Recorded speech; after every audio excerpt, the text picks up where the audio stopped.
ബിസ്മില്ലാഹിർ-റഹ്മാനിർ-റഹീം.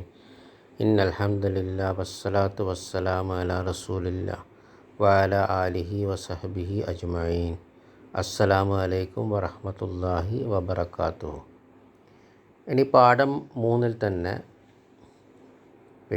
പഠിക്കേണ്ട ഒരു വിഷയമാണ് 11 മുതൽ 20 വരെയുള്ള എണ്ണങ്ങൾ, മുഅന്നസും മുദക്കറും, പുല്ലിംഗവും സ്ത്രീലിംഗവും. അത് നമ്മൾ പഠിച്ചു. ഇനി ഇൻഷാ അല്ലാഹ് കുറേ ഉദാഹരണങ്ങൾ പഠിക്കുമ്പോൾ അതൊന്നും കൂടി വ്യക്തമാവും.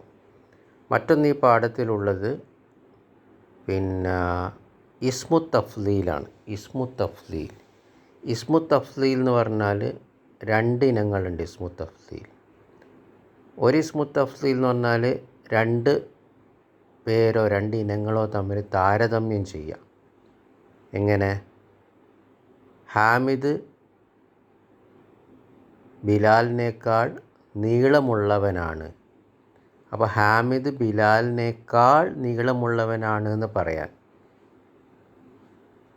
അപ്പോൾ അത് അവിടെ നമ്മളെന്താണ് ചെയ്യുന്നത്? ആ വിശേഷണത്തെ ഒരാളുടെ വിശേഷം മറ്റേയാളുടെ വിശേഷണത്തെക്കാൾ മികവുണ്ട് എന്ന് കാണിക്കാനാണ്. ഒരാൾക്ക് മറ്റൊരാളേക്കാൾ, അല്ലെങ്കിൽ ഒരു വസ്തുവിന് മറ്റൊരു വസ്തുവിനേക്കാൾ മികവുണ്ട്, വിശേഷണം മികവുണ്ട് എന്ന് പറയുന്നതിനാണ് ഒരു ഇസ്മു തഫ്ലീൽ. അങ്ങനെ പറയുമ്പം ആ ഇസ്മു തഫ്ലീലിന് ശേഷം വരും. എന്നുള്ള കലിമ വരും. ഓക്കെ, ബാറക്കല്ലാഹു ഫീക്കും. ഇത് ഉദാഹരണങ്ങൾ പഠിക്കുമ്പോൾ ഇൻഷാ അല്ലാഹ് മനസ്സിലാവും. പിന്നൊരു ഇസ്മു തഫ്ലീൽ, അപ്പോൾ ഒന്ന് താരതമ്യം ചെയ്യാൻ, ഒന്നിന് മറ്റുള്ളതിനേക്കാൾ അല്ലെങ്കിൽ ഒരാൾക്ക് മറ്റുള്ള ആളേക്കാൾ മികവുണ്ട് എന്ന വിശേഷണം പറയാൻ വെച്ചിട്ട് പറയും. മറ്റേ ഇസ്മു തഫ്ലീൽ ഏറ്റവും വലിയവെന്ന് പറയാൻ, ഏറ്റവും നീളമുള്ളവൻ, ഏറ്റവും ഭംഗിയുള്ളവൻ, അങ്ങനെ പറയാൻ വേണ്ടിയിട്ടാണ്. അങ്ങനെ പറയുമ്പം ആ ഇസ്മു തഫ്ലീലിന് ശേഷം ഇസ്മു മജ്റൂറാണ് ഉണ്ടാകുക. ഇസ്മു മജ്റൂർ ഇത് ഇൻഷാ അല്ലാഹ് ഉദാഹരണത്തിലൂടെ പഠിക്കും. നമുക്കിനിവിടെ കുറച്ച് കലിമകൾ നോക്കാം. ഇപ്പോൾ തവീലുൻ എന്ന് പറഞ്ഞാൽ നമുക്കറിയാം നീളമുള്ളവൻ. അതിൻ്റെ 2 ഇസ്മു തഫ്ലീലുകൾ എങ്ങനെ വരാം? ഇസ്മു തഫ്ലീൽ താരതമ്യം ചെയ്യുമ്പോഴും ഏറ്റവും വലിയ വിശേഷണം പറയുമ്പോഴും രണ്ടിൻ്റെയും രൂപം അഫ്അലു എന്നുള്ള രൂപമാണ്. അഫ്അലു. അപ്പോൾ തവീലു എന്ന് പറയുമ്പം അത്തുബലു. അപ്പോൾ ഇന്നയാളേക്കാൾ നീളമുള്ളവനാണെന്ന് പറയാനും അത്തുബലു, ഏറ്റവും നീളമുള്ളവൻ എന്ന് പറയാനും അത്തുബലു. രണ്ടിനും ഒരേ പദം ഉപയോഗിക്കുക. മുദക്കറായാലും മുഅന്നസായാലും, പുല്ലിംഗത്തിനും സ്ത്രീലിംഗത്തിനും, മുഫ്രദായാലും ജമ്മായാലും, ഏകവചനത്തിനും ബഹുവചനത്തിനും ഒക്കെ ഇതേ രൂപമാണ്, അഫ്അലു രൂപം. അപ്പോൾ തവീലുനാണെങ്കിൽ അത്തുബലു. അപ്പോൾ 2 വിശേഷണങ്ങൾ തമ്മിൽ താരതമ്യം ചെയ്യാൻ, ഒന്നിന് മറ്റുള്ളതിനേക്കാൾ മികവുണ്ടെന്ന് പറയാൻ എങ്ങനെ പറയാം? അത്തുബലു മിൻ എന്ന് പറയും. നേക്കാൾ എന്ന് പറയാൻ വേണ്ടിയിട്ട് അത്തുബലു മിൻ.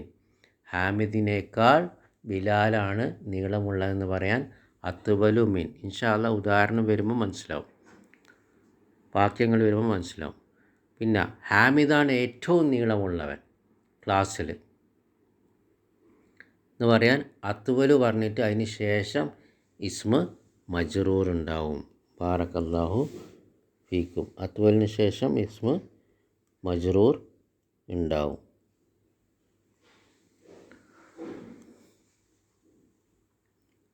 ഇപ്പോൾ ഹാമിദുൻ അത്തുബലു ത്വാലിബിൻ ഫി ഫസ്ലിന. ഹാമിദുൻ അത്തുബലു ത്വാലിബിൻ ഫി ഫസ്ലിന. ഹാമിദാണ് നമ്മുടെ ക്ലാസ് റൂമിൽ, ഫി ഫസ്ലിന നമ്മുടെ ക്ലാസ് റൂമിൽ, അത്തുബലു ത്വാലിബിൻ ഏറ്റവും നീളമുള്ള വിദ്യാർത്ഥി. അത്തുബലു ത്വാലിബിൻ ഏറ്റവും നീളമുള്ള വിദ്യാർത്ഥി. ഇപ്പോൾ ഇവിടെ അത്തുബലിന് ശേഷം ത്വാലിബിൻ ഒരു ഇസ്മു മജ്റൂറാ വന്ന്, അപ്പോൾ ഏറ്റവും നീളമുള്ളവൻ എന്ന അർത്ഥം വരാം. അത്തുബലു മിന്നോ? ഹാമിദുൻ അത്തുബലു മിൻ ബിലാലിനേക്കാൾ നീളമുള്ളവനാണ് ഹാമിദ്. അപ്പോൾ അത്തുബലിന് ശേഷം വന്നു. ഹാമിദുൻ അത്വലു മിൻ ബിലാൽ. ഹാമിദ് ബിലാലിനേക്കാൾ നീളമുള്ളവനാണ്. അപ്പോൾ ഈ അഫ്അലു എന്ന രൂപത്തിൽ വരുന്ന ഇസ്മുകൾ വന്നാൽ അതിനുശേഷം മിന്ന് വന്നാൽ അത് രണ്ട് വിശേഷണങ്ങൾ നമ്മൾ താരതമ്യം ചെയ്തിട്ട് ഒരാൾക്ക് മറ്റുള്ളവരെക്കാൾ മികവുണ്ട് എന്ന് കാണിക്കാനാണ്. ഇതേ അഫ്അലു വസനിൽ അതിനുശേഷം മിന്നല്ല വന്ന് ഒരു ഇസ്മു മജ്റൂറ വന്നിനെങ്കിൽ ആ ഏറ്റവും ഉയർന്ന വിശേഷണമുള്ള കലിമയായിട്ടാണ് അത് മാറുക. അപ്പോൾ തവീലുൻ അതിൻ്റെ രണ്ട് ഇസ്മു തഫീൽ എന്താ? അത്വലു മിന്നും വരാം, അല്ലെങ്കിൽ അത്വലു എന്ന് പറഞ്ഞിട്ട് അതിന് ശേഷം ഒരു ഇസ്മു മജ്റൂറും വരാം. അതേപോലെ സഗീറുൻ ചെറുത്. അപ്പോൾ അസ്ഗറു ഹാമിദ് ബിലാലിനേക്കാൾ ചെറിയവനാണ്. അപ്പോൾ അതെങ്ങനെ പറയാം? ഹാമിദുൻ അസ്ഗറു മിൻ ബിലാലിൻ. ഇനി ഹാമിദാണ് ഏറ്റവും ചെറിയ വിദ്യാർത്ഥി നമ്മളെ ക്ലാസ് റൂമിൽ എങ്ങനെ പറയാം? ഹാമിദുൻ അസ്ഗറു ത്വാലിബിൻ ഫി ഫസ്ലിന. ഏറ്റവും ചെറിയ വിദ്യാർത്ഥി നമ്മളെ ക്ലാസ് റൂമിൽ ഹാമിദാണ്. കാരണം ഇവിടെ അസ്ഗറിന് ശേഷം ഇസ്മു മജ്റൂർ വന്നു, അസ്ഗറു ത്വാലിബിൻ. അസ്ഗറു മിന്ന് വന്നാലോ ഹാമിദ് ബിലാലിനേക്കാൾ ചെറുതാണ്. അതേപോലെ തന്നെ ജമീലുൻ ഭംഗിയുള്ളവൻ. അപ്പോൾ അജ്മലു മിന്നെന്ന് വരാം, അല്ലെങ്കിൽ അജ്മലുവിന് ശേഷം ഒരു ഇസ്മു മജ്റൂർ വരാം. രണ്ടും ഇസ്മു തഫ്ലീൽ. ഓക്കെ. ഉത്കൃഷ്ട ഗുണസൂചക നാമം എന്ന ഇതിന് ഗ്രാമറിൽ അറബിയിൽ പറയാം. ഉത്കൃഷ്ട ഗുണസൂചക നാമം ഇസ്മു തഫ്ലീൽ. രണ്ടിനങ്ങളുണ്ട്. അതിൻ്റെ രൂപം അഫ്അലു വസനാണ്. അപ്പോൾ അത്വലു, അസ്ഗറു, അജ്മലു. അതേപോലെ ഹസനുൻ, അഹ്സനു. അപ്പോൾ ഈ ഇസ്മു തഫ്ലീലിന് ശേഷം മിന്നായിട്ട് വരാം. രണ്ട് വിശേഷണങ്ങളെ താരതമ്യം ചെയ്തിട്ട് ഒരു വിശേഷണ ഗുണം മറ്റേ വിശേഷണത്തെക്കാൾ മികവുള്ളതാണെന്ന് കാണിക്കാൻ. ഹാമിദ് ബിലാലിനേക്കാൾ ഭംഗിയുള്ളവനാണ്. അപ്പോൾ അജ്മലുവിന് ശേഷം ആ ഭംഗിക്ക് ശേഷം മിന്ന് വരും. ഇനി ഹാമിദാണ് ഏറ്റവും ഭംഗിയുള്ളവൻ നമ്മളെ ക്ലാസ് റൂമിൽ വിദ്യാർത്ഥി നമ്മളെ ക്ലാസ് റൂമിലാണെങ്കിൽ ഹാമിദുൻ അജ്മലു ത്വാലിബിൻ. അപ്പോൾ അജ്മലിന് ശേഷം ഇസ്മു മജ്റൂർ വരും, ത്വാലിബിൻ കസറായിട്ട് വരും, ത്വാലിബിൻ ഫി ഫസ്ലിന നമ്മുടെ ക്ലാസ് റൂമിൽ. അതേപോലെ ഹസനുൻ നല്ലത്, അഹ്സനു. അപ്പോൾ അഹ്സനുക്ക് ശേഷം മിന്ന് വരാം, അഹ്സനുക്ക് ശേഷം ഒരു ഇസ്മു മജ്റൂർ വരാം.